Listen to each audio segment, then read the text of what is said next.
No, Juan está conectado.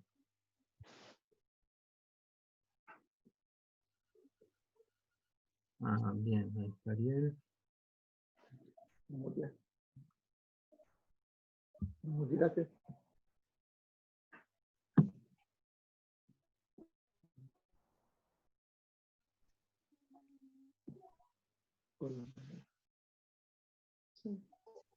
Bueno, creo que estamos todos, ¿no? Ahí falta el Colo conectarse. Ahí está. Bien. Me falta. Ahí estamos. Bueno. Entonces les decía que este hombre presentó este verdadero desafío, ¿no? al cristianismo, porque, les decía, hasta este entonces no había un listado sobre los libros que tenían autoridad sobre la vida de las congregaciones, ¿no? De las distintas congregaciones. Les decía, con la guía del Espíritu Santo, las congregaciones comenzaron a reconocer la autoridad más allá del destinatario original al que fue dirigida la carta, ¿no? Entonces, ellos veían, por ejemplo, que la semejante epístola que manda Pablo a los Efesios tenía autoridad porque había mucha doctrina y había cuestiones que, así como el mismo Espíritu Santo que inspiró a Pablo, actuó en las congregaciones para reconocer esa inspiración en, en los libros, en las cartas, ¿no? Entonces se comenzaron a atesorar no solamente como un mero escrito, sino como algo que tenía un valor que trascendía no solamente los límites geográficos, sino que trascendía en el tiempo y había que atesorarlo, porque era algo que había que pasar, ¿no? Entonces comienzan a circular los escritos paulinos, los evangelios, ¿no?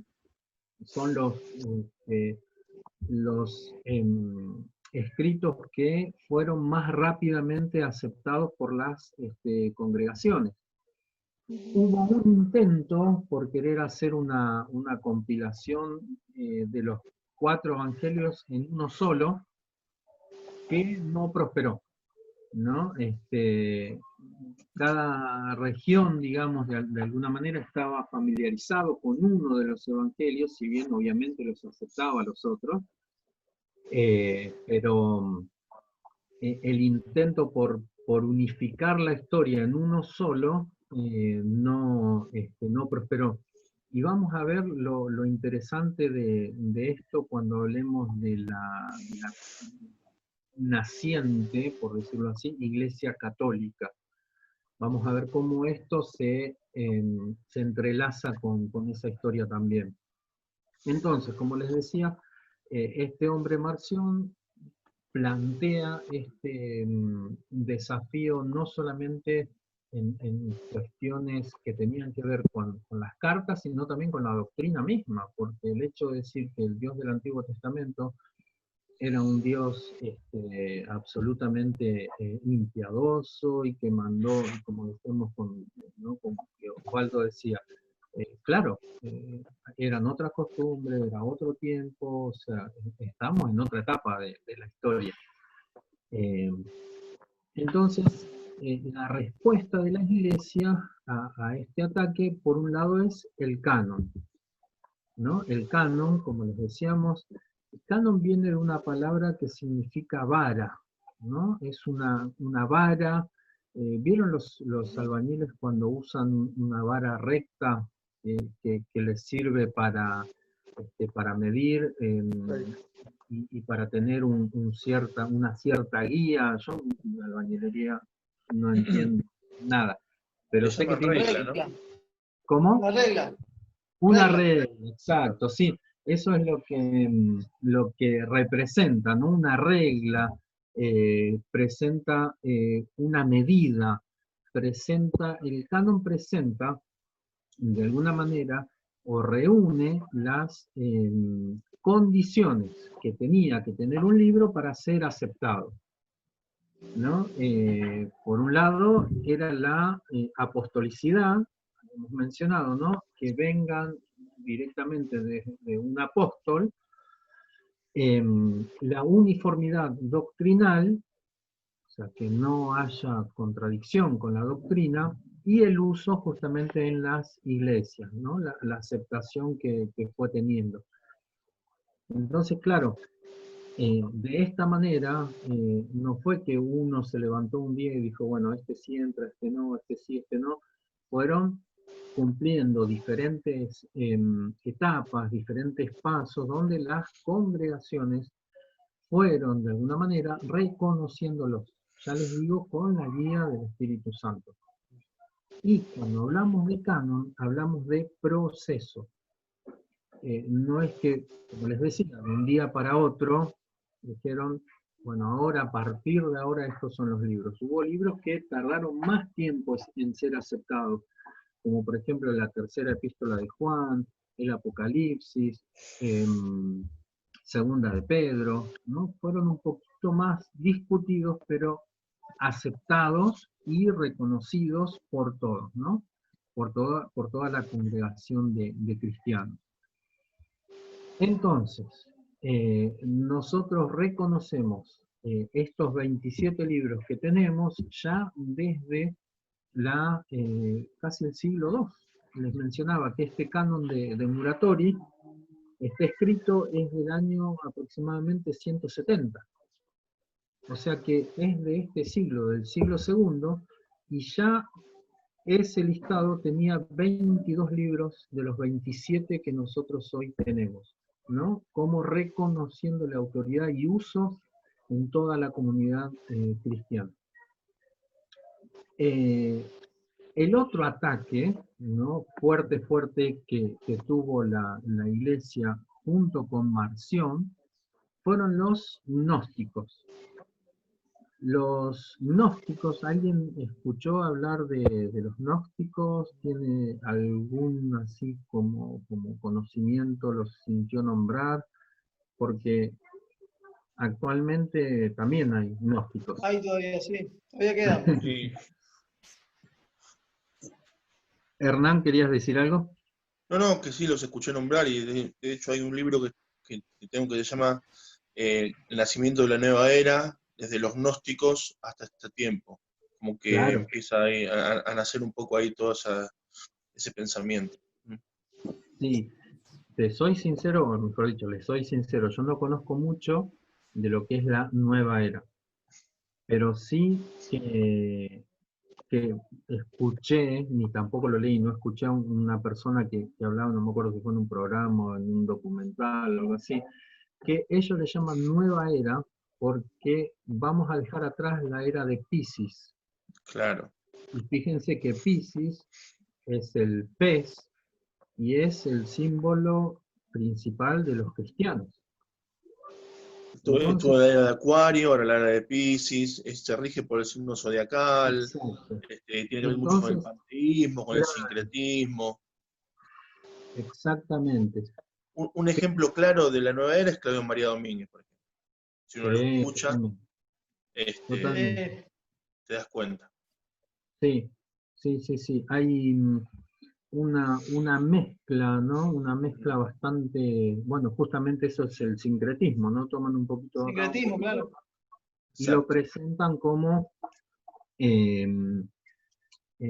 la sabiduría con mayúscula, ¿no? O la auténtica revelación, o lo que nosotros necesitamos saber y nos estamos perdiendo. Y todo está bien, el cielo y el infierno están en la tierra, el cuerpo se reencarna y va mezclando acá, y un gran maestro es Jesús, un gran maestro es Buda, y un gran maestro es el Dalai Lama, y todo en la misma bolsa, ¿Cuál? todo manoseado, diría DJ por en Cambalache. Sí. Todas las religiones llevan a Dios. ¿Cómo? Supuestamente todas las religiones llevan a Dios. Al mismo Dios. Claro. Ese es el discurso, ¿no? Como que lo presentan a Dios como una montaña que se puede subir de distintos lados, ¿no? Queda hermoso, queda precioso, adornado con un montón de palabras lindas, y claro, todas estas cuestiones, o mejor dicho, toda esta nueva era, y bueno, todo esto representa de alguna manera el quitarnos a nosotros la responsabilidad por nuestros pecados. Que tenemos que dar cuenta, y tendremos que dar cuenta ante un Dios todopoderoso, en cierto momento, cuando nos llame, y vamos a tener que comparecer ante el trono de la justicia. O sea, no es que vamos a ser reencarnados y dale que va. No. Tal cual. La historia claramente apunta a eso, a un juicio final, a un cielo nuevo, una tierra nueva, ¿no? Para nosotros que hemos creído y que hemos guardado la fe. Entonces, claro, estas nuevas, que en realidad no son nuevas, son viejas, pero se van reinventando, ¿no? Doctrinas, lo que hacen también es esto, ¿no? Quitarle la responsabilidad del pecado, ya no hablan de pecado, ya no hablan de cuestiones morales, sino que es todo relativo, ¿no? Fíjense que los gnósticos decían que en realidad para acceder a la salvación se daba por un conocimiento especial, que obviamente lo tenían ellos. O sea, para identificar un comportamiento sectario, ¿no? Un comportamiento sectario, basta con escuchar este discurso, ¿no? Es que en realidad nosotros tenemos la verdad absoluta, ¿no? O que en realidad el resto no terminó de entender bien, nosotros sí, ¿no? Entonces fíjense que ese es el caldo de cultivo para una secta, ¿no? Captar más gente y pretender una sabiduría mayor que el resto, pretender un conocimiento que es superior a todos, justamente gnosis viene de conocimiento. Cuando nosotros nos hacen un diagnóstico, están haciendo un conocimiento de nosotros, ¿no? Viene de ahí. Entonces, este tipo de conocimiento era revelado, supuestamente, a algunos maestros iluminados, que vaya a saber por qué, tenían más escalones, digamos, por así decirlo, y recibían este tipo de revelación. Pero pasa que, no sé, en la zona de Antioquía, por decir una región, el grupo de esos gnósticos, por ejemplo, usaban el Evangelio de Tomás, ¿no? Que no era canónico ni nada por el estilo. Entonces decían que ese era realmente el Evangelio que tenía la verdad, porque había cristianos que simpatizaban con el gnosticismo. O sea, no era solamente que los gnósticos estaban fuera de la iglesia. Los gnósticos que eran cristianos, fíjense cómo era el discurso. El gnosticismo en general decía que nosotros somos, en realidad, espíritu dormido dentro de nuestro cuerpo. Nuestro cuerpo viene a ser de alguna manera una cárcel que nos tiene acá aprisionados y sujetos a las pasiones de la carne. Esto era una vertiente, digamos,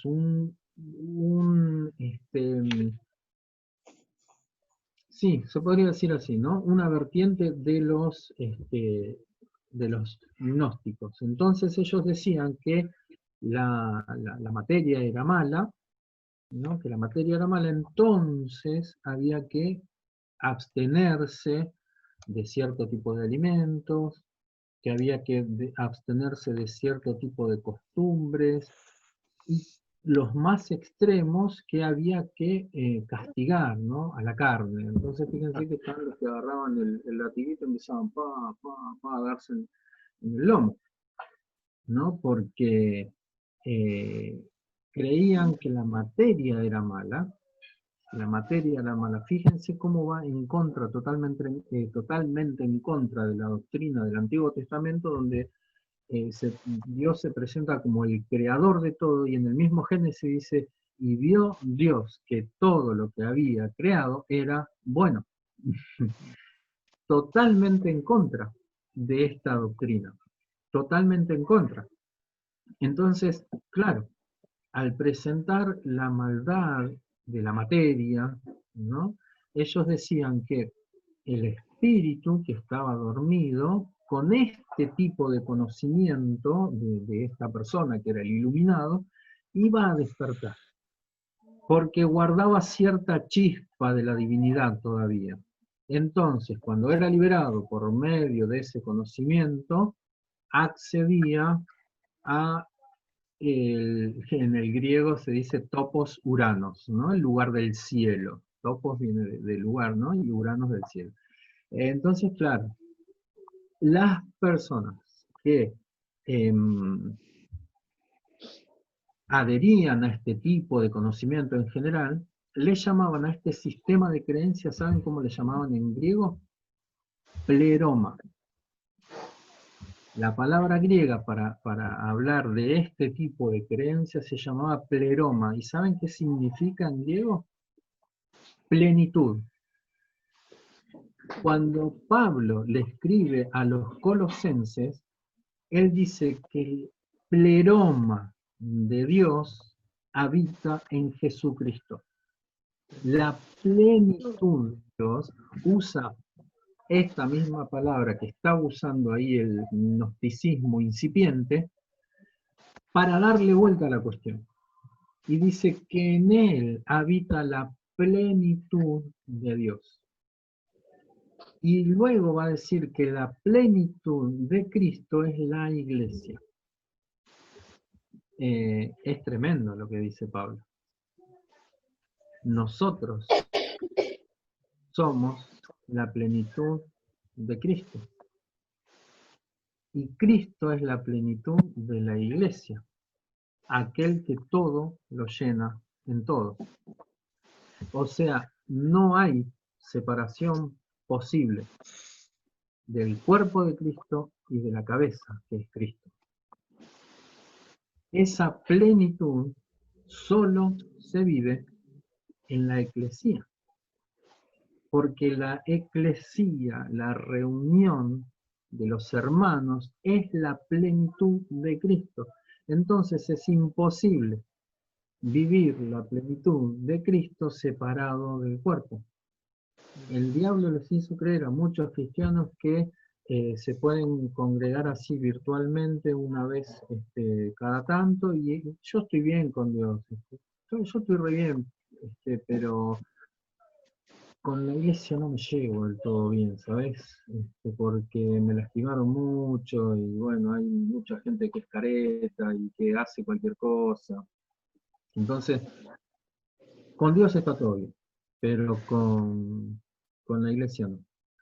Es lo mismo que, no sé, yo vaya a la casa de Rubén un día a comer y entre y le diga, Rubén, ¿qué haces? ¿Cómo andás? ¿Todo bien? Sí, la verdad que con vos todo bien, pero a Mónica no la banco. Es la esposa de Cristo la iglesia. O que vaya a la casa de Ariel a tomar una mate. Oh, Ariel, no le podés decir a Claudia que se vaya porque no la banco. Son uno, ojo, dice. Somos uno. Somos uno. Entonces no se puede dividir. Somos una sola carne. Somos una sola carne. Por tanto, el hombre dejará, ¿no?, a su padre, a su madre, se unirá a su mujer y serán una sola carne. Y fíjense que la misma analogía usa Cristo con la iglesia. Somos uno. No podemos vivir la plenitud de Cristo separados del cuerpo. Y esa es la mentira que nosotros con toda nuestra fuerza tenemos que combatir. porque Cristo se manifiesta de manera especial cuando nos reunimos y cuando estamos, y hay manifestaciones, hay sanidades, hay quebrantamientos de espíritu, hay cuestiones cuando Cristo actúa y se hace presente en la eclesía, la plenitud de Cristo. Entonces, fíjense cómo estos primeros... Sí, Osvaldo. Sí, una cosita.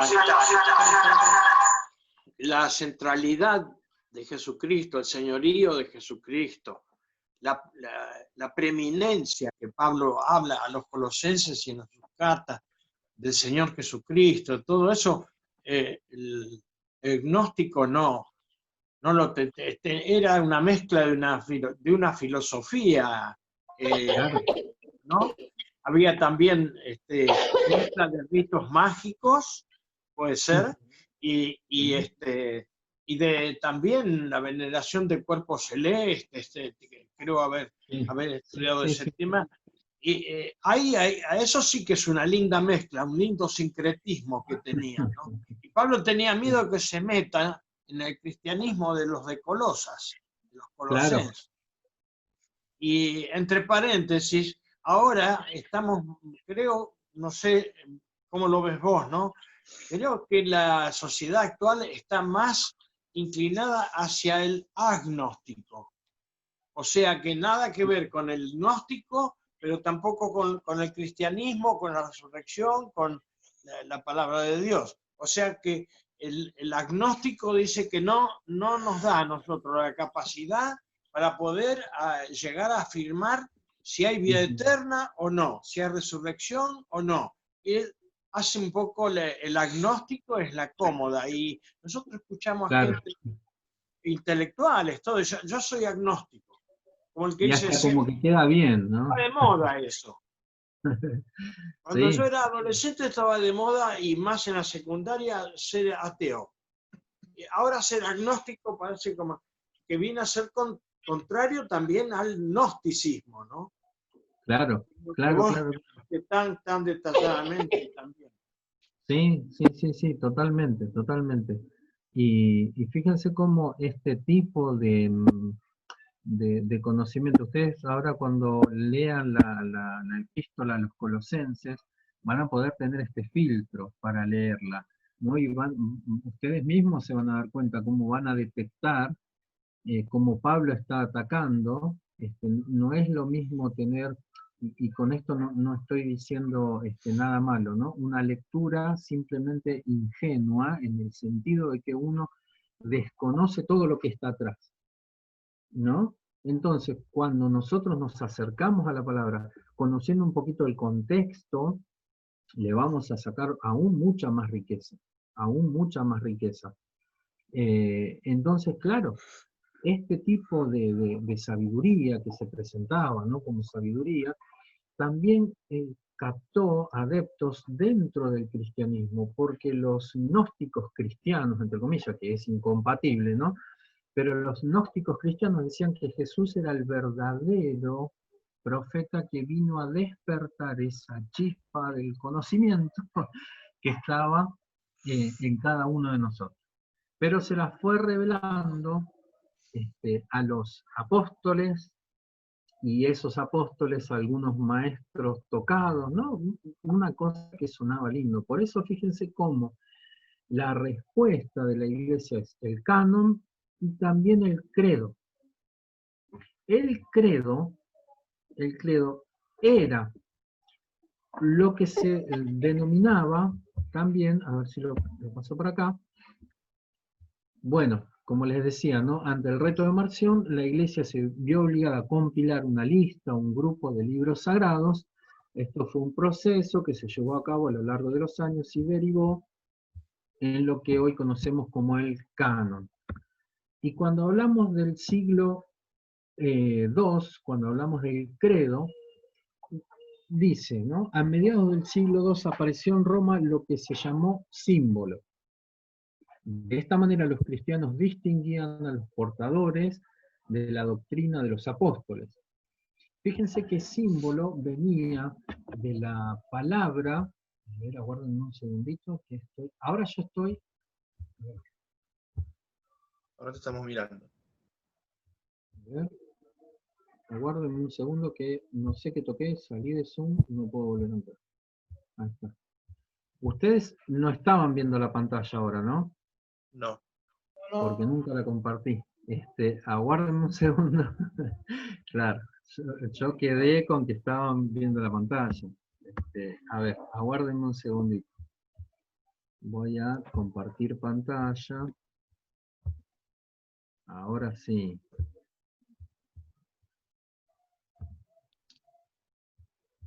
Bueno, esto era lo que yo estaba desde la diapositiva actual. Ahora sí, ¿no? ¿Ahora lo están viendo? Ahora sí. Genial, genial. Lo que yo les había mencionado antes era esto, ¿no? Que ante el reto de Marción, y fíjense ahí, ¿no? Una foto que busqué de algunos fragmentos. Saben que actualmente hay alrededor de, no les quiero mentir con la cantidad, la voy a buscar para la semana que viene para tenerla el número preciso, pero hay muchos, muchos fragmentos, creo que eran aproximadamente 1200 fragmentos de lo que es el Nuevo Testamento. O sea, originales, de puño y letra, de los apóstoles no hay ninguno, lamentablemente. Este proceso hizo que, por ejemplo, nosotros tengamos un original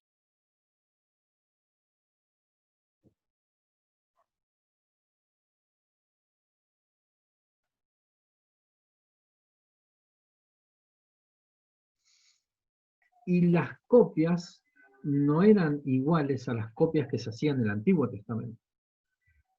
En el Antiguo Testamento, las copias, ahí me está diciendo que mi conexión es inestable. Ustedes si no me escuchan, me hacen, me salió un cartelito, por favor, San Internet, que no se corte ahora.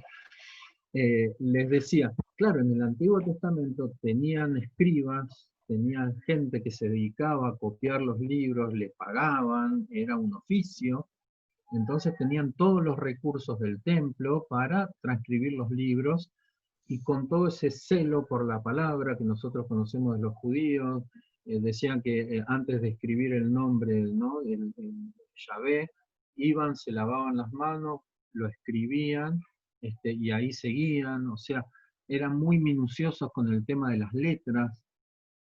Después de que terminaban de copiar, contaban que haya exactamente la misma cantidad de letras, es todo un tema. Ahora, las copias que se hicieron del Nuevo Testamento no tenían todos esos recursos. Era gente que tenía sí muy buena intención, que sí tenía la capacidad de poder escribirlos, pero, ya les digo, no contaban con los recursos, entonces incurrían en errores que eran involuntarios, como por ejemplo agregarle una nota al costado, y eso después el otro que lo copiaba lo anexaba, ¿no? Por eso hay distintos tipos de manuscritos, los que se acercan más a los originales, y los que están un poquito más lejos de los originales. Supónganse que es lo mismo que una fotocopia. Yo hago una fotocopia del original y sale más o menos buena, pero si hago una fotocopia de la fotocopia, fotocopia de la fotocopia, fotocopia de la fotocopia, llega un momento que se deja de ver nítidamente. En este caso pasaba algo similar, ¿no? Se hacían muchas copias y muchas copias de copias. Lo que no quiere decir que haya errores en cuanto a la doctrina, que eso es distinto. Nosotros podemos tener errores quizá en cuanto a algún agregado. ¿Vieron cuando en el pasaje del paralítico del estanque de Betesda? Bueno, ahí hay un agregado. En algunas Biblias aparece entre paréntesis, porque se creía que cuando se agitaba el agua, el primero que se metía, era un ángel, no el que agitaba, y el primero que se metía. Esa es una explicación que se anexó, pero no figuraba en los manuscritos más antiguos. O sea, son errores, entre comillas, de ese tipo, no doctrinales, no de... Entonces, claro, uno dice, un ataque de un no cristiano, dice, sí, pero hay errores en la Biblia, hay errores porque Mateo no dice lo mismo que Lucas, son infundados en este sentido, fueron vistos de manera distinta. Puede haber 4 personas en una esquina viendo un choque y usted le preguntan a los 4 y los 4 vieron algo distinto. Diferentes ópticas, ¿no? Claro, son distintos puntos de vista, ¿no? Pero claro, todo esto viene como anillo al dedo cuando se trata de desprestigiar la doctrina y se trata de desprestigiar, claro, uno dice, esto lo dice en el Evangelio y te dice, según quién, ¿no? Como si no hubiese estado el Espíritu Santo inspirando y llevando a cabo esto, ¿no? Todo esto nos sirve a nosotros para estar obviamente seguros y reafirmar y aparte tener argumentos sólidos para rebatir cualquier ataque que no venga preparado, o sea al voleo. Como les decía, la otra respuesta que apareció fue lo que se llamaba símbolo. ¿Qué era el símbolo? Los generales romanos, cuando tenían que separarse uno del otro para ir a distintas campañas o a distintos frentes de batalla, y uno le mandaba un mensaje al otro, para saber que venía fehacientemente del otro, ellos tenían un pedazo de piedra o algo así que era partido al medio, entonces se quedaban cada uno con ese pedazo de piedra, que encastraba cuando lo juntaban. Entonces venía un mensajero con ese pedazo de piedra y lo unía y decía, este es el símbolo de que lo que me están transmitiendo es realmente verdadero.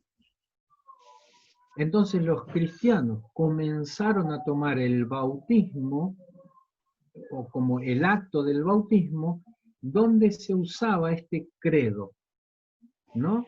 ¿Qué era el credo? Era la manifestación de lo que nosotros creemos como cristianos.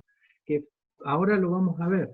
Al que se iba a bautizar le hacían preguntas, ¿no? Nosotros le preguntamos, ¿crees realmente que Jesucristo es tu Señor y que te salvó de los pecados? Y sí, la persona, entonces, en base a esa declaración, nosotros lo bautizamos. Le damos la bienvenida al cuerpo de Cristo. Ellos tenían algo similar, y fíjense que yo lo escribí acá, esto después yo se lo mando, así que no hace falta que lo escriba. Cuando el nuevo aspirante se iba a bautizar, le preguntaban esto, ¿no? ¿Crees en Dios Padre Todopoderoso?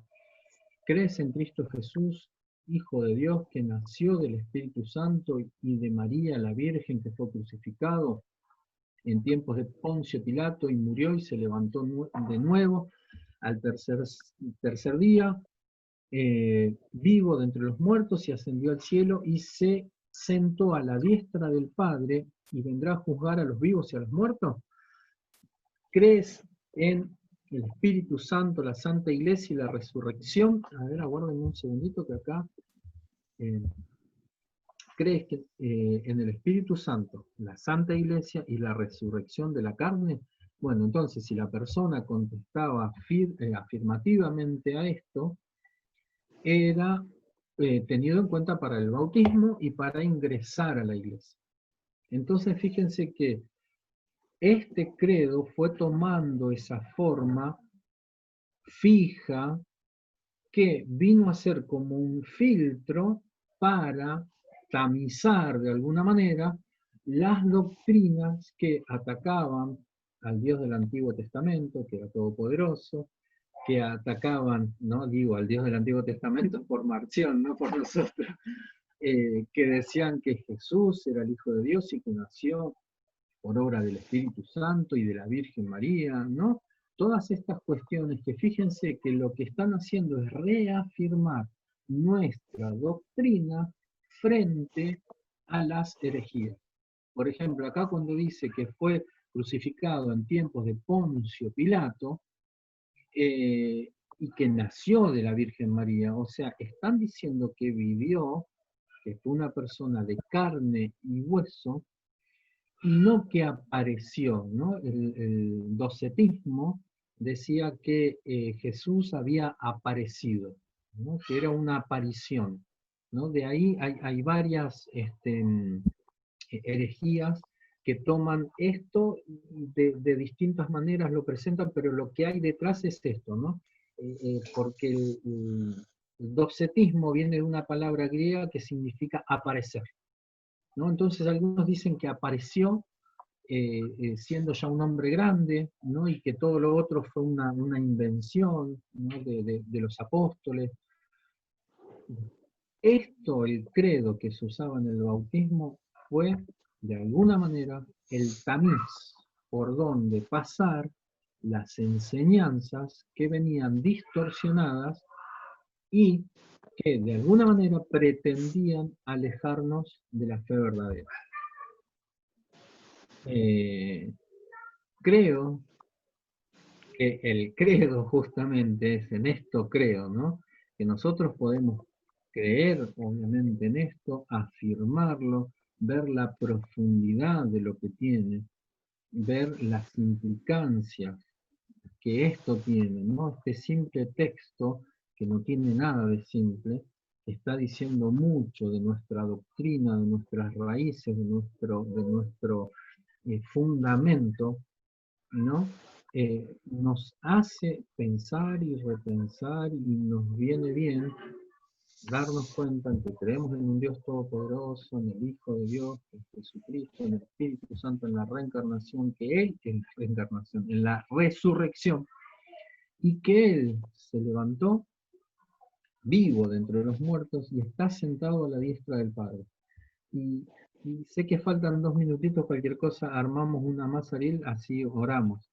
Pero fíjense qué interesante esto, que Él está sentado a la diestra del Padre y dice, nosotros estamos sentados juntamente con Cristo. En Efesios, ahora voy a buscar la cita, en Efesios dice que nosotros estamos sentados juntamente con Cristo. La diestra no es un registro espacial, ¿no? Como que está a la derecha, sino que simboliza el lugar de máxima autoridad, ¿no? Cuando dicen, esta es la mano derecha del jefe, es porque está ahí el que corta el bacalao, digamos, ¿no? Como dicen, es la mano derecha, el que tiene... Bueno, el que está sentado a la diestra del Padre, que Jesús mismo dijo, todo poder me es dado, ¿no? Y por eso yo los envío. Y les doy a ustedes ese, ¿no? Por eso, el que está sentado a la diestra del Padre, y nosotros estamos sentados juntamente con Él, y después nos estaríamos yendo del tema si buscaríamos en Apocalipsis y las visiones que hay, ¿no? Del trono, de los 24 ancianos sentados, ¿no? Donde habla de la iglesia de todo, del Antiguo y del Nuevo Testamento, con los 12 apóstoles y las 12 tribus de Israel, que están sentadas y se les dio facultad, dice, para juzgar, para gobernar. Nos iríamos del tema, pero nosotros tenemos autoridad en el nombre